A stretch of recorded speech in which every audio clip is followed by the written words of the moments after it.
Hi, and welcome to another edition of Energy State of Mind video podcast interview. Today we have Josh Gould, the Director of Innovation at Duquesne Light, and we have Param Kumar, my co-host. So thank you both for being here. We really appreciate your time. So great to be here. You want to just give us a little bit of background on you and what you're doing over at Duquesne? Absolutely. So had some previous experience as a startup captain myself, and some venture experience as well. I was at the Department of Energy moonshot agency called ARPA-E before I went to Con Edison in New York City, and about 9 months ago joined Duquesne Light to help them launch their newly formed innovation center. So looking forward to telling you more about that today. Great.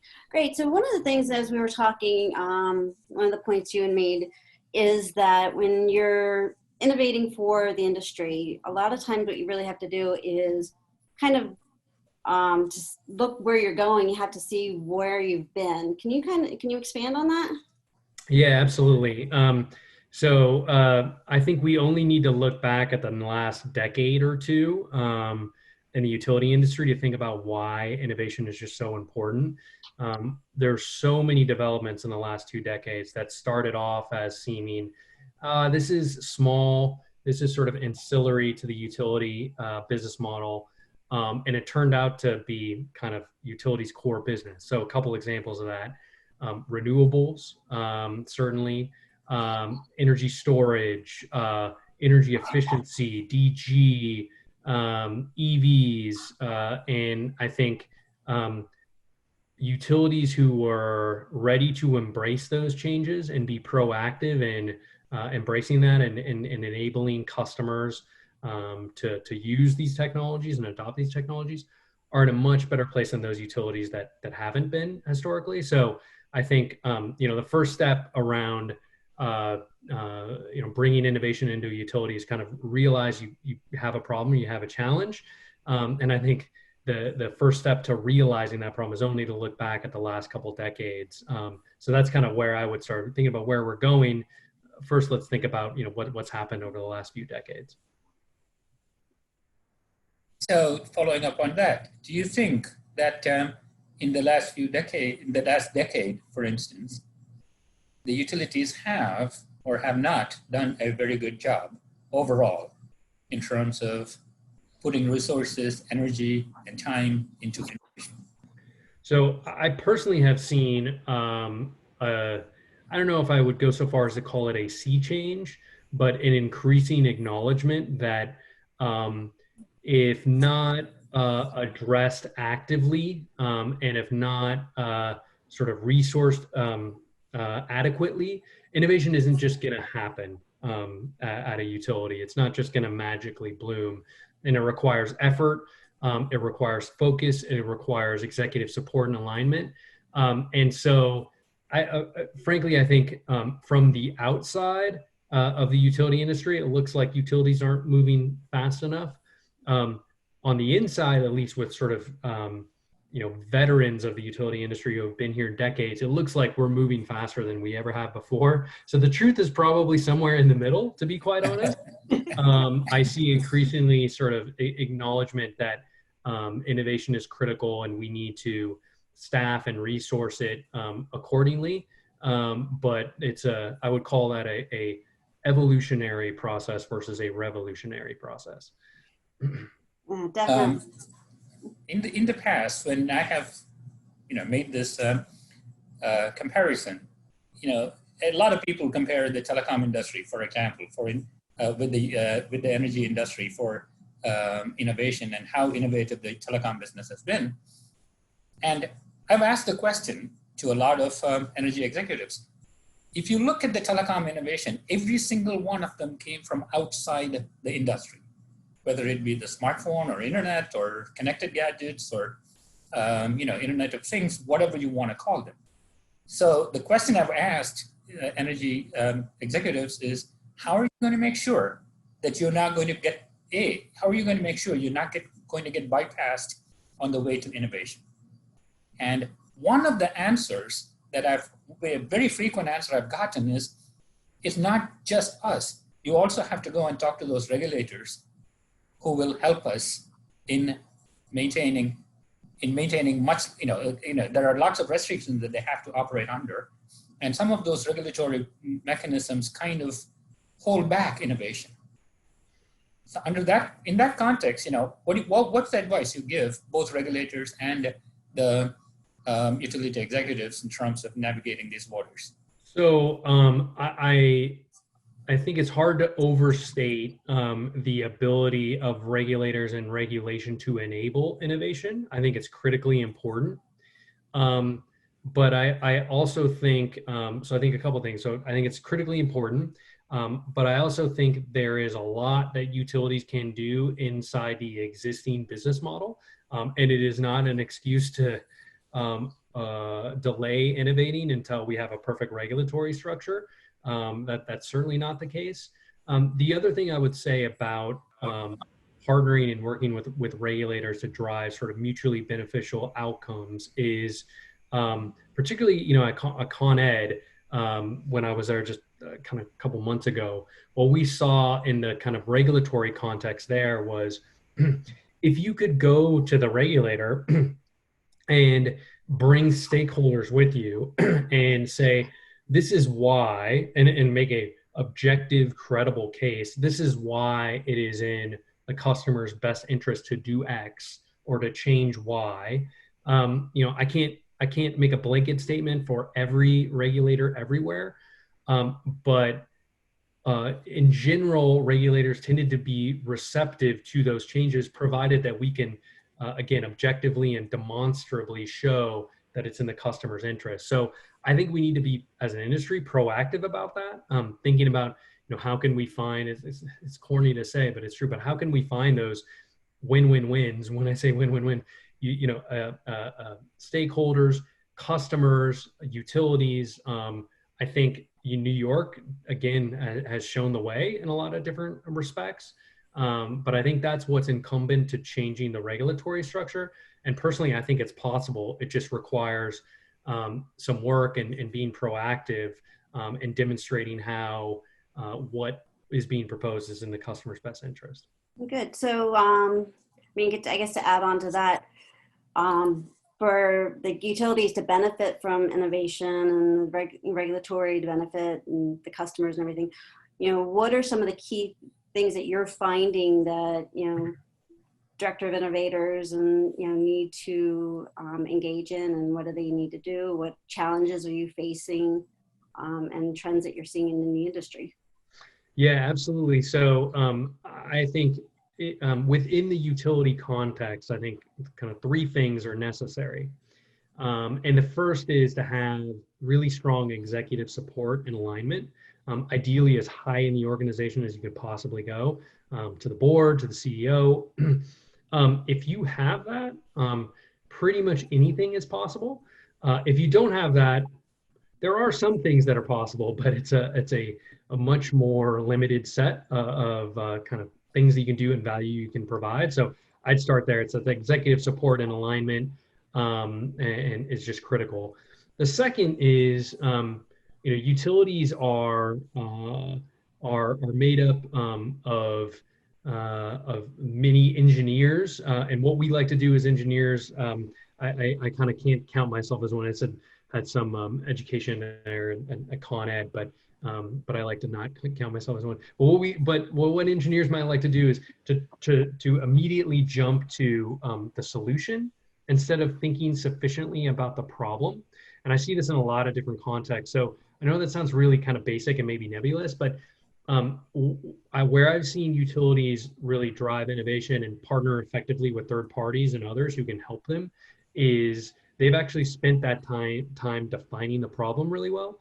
And what they find is when they define the problem well, they actually leave themselves open to solutions that they didn't originally envision. And it lets them essentially be much more creative. So I think that's really important. Executive support and alignment, defining the problem. And last but not least is where a utility comes across an opportunity to continue to build that executive support and alignment.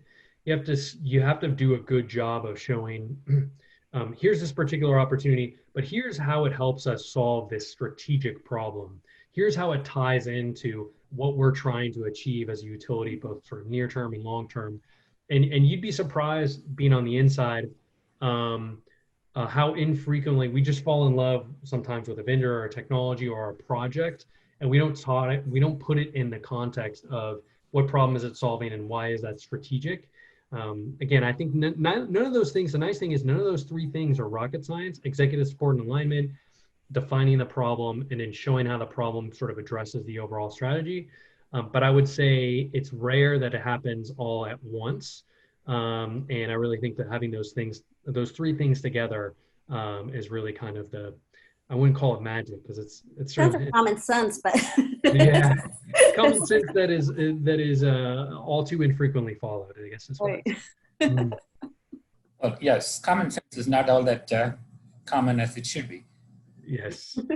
Indeed. Some of the, what you said in terms of the high level commitment to, whether it be innovation or or a target or a mission or anything, it sounds obvious that there should be very high level commitment to a mission of the company or if it is to innovate or if it is to make a profit or if it is even to not to make a profit. The high level commitment is very important, but it's very easy to lose your way in the middle of the day-to-day managing, and which brings me to another question, which is probably relevant now. Do you think as a result of all the economic hardships that many of the utilities have and will probably go through for a bit, thanks to all of this pandemic and related headaches, do you think that is likely to, it can move in one of two ways. It can either, the financial constraints can affect their ability to innovate on the one hand, or necessity can be the mother of invention.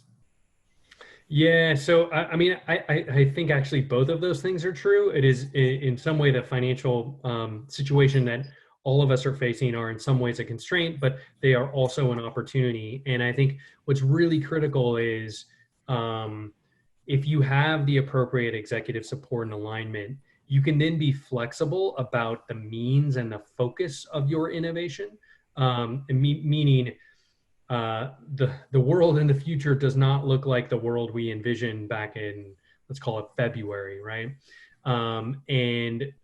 But if you stay committed to innovation, it just means maybe you pivot on where you were going to innovate. So maybe there's a stronger focus around what can we do to take costs out of the business to provide an affordable product for our customer. That still can be very innovative. It's just a slightly different focus. So I think budgets are not, let's just be honest here, budgets are not going to be as big. It's probably not going to be as blue sky. But I think what's critical is the efforts overall don't go away, and that the people engaged in those efforts, the business development folks, the innovation folks, are open to sort of pivoting the near-term focus to be responsive to the needs. I think if you do that, if you maintain the overall commitment, but also be flexible on what you're working on and how you're trying to achieve it, I think that lets you have the longevity to get to another point in the economic cycle where we can be even more aggressive. So your position, you mentioned you've only been at Duquesne Light for a couple months. Can you tell us what made you go there? What are some of the cool things that you're working on? You're in a new department, new title and everything. So can you give us a little idea of where you're going with that? Yeah, absolutely. So I think, a huge appeal to me, first, I got to give a shout out to Pittsburgh. Duquesne Light, we're headquartered here in Pittsburgh. We're the regional utility for Southwestern Pennsylvania. I am not a Pittsburgh native, but I have come to really love and appreciate this area. I think it's incredibly underrated for the talent that's in this region, that's being sort of pumped out by local universities like Duquesne, like Pitt, and of course Carnegie Mellon, which is world class. And so it's an exciting region to be in. I think it's a slightly overlooked region, but that's fine.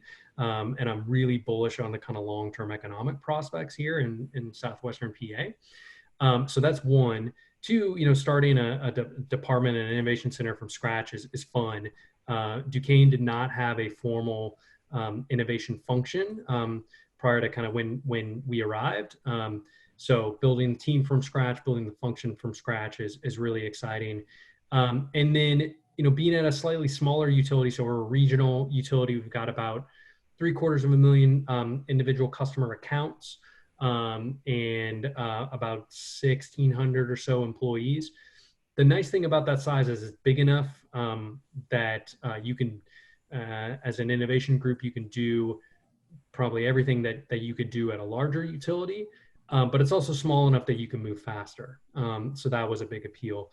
Some specific things that we're working on, talking about taking costs out of the business. This one isn't sexy, but I think it's important that we're adding value as far as taking costs out of the business. So we've done a lot of robotic process automation, or RPA, to take some of our internal processes and essentially automate them, save ourselves a lot of time and better allocate our resources. So not sexy, but hugely useful, and we think we're going to use RPA in the future moving forward.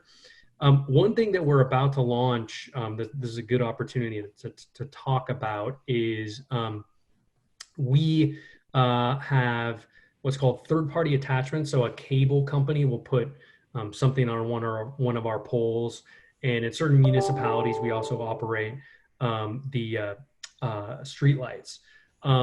We believe that we don't recognize geographically where all those third-party attachments are, where all our streetlights are, and we don't bill for them appropriately.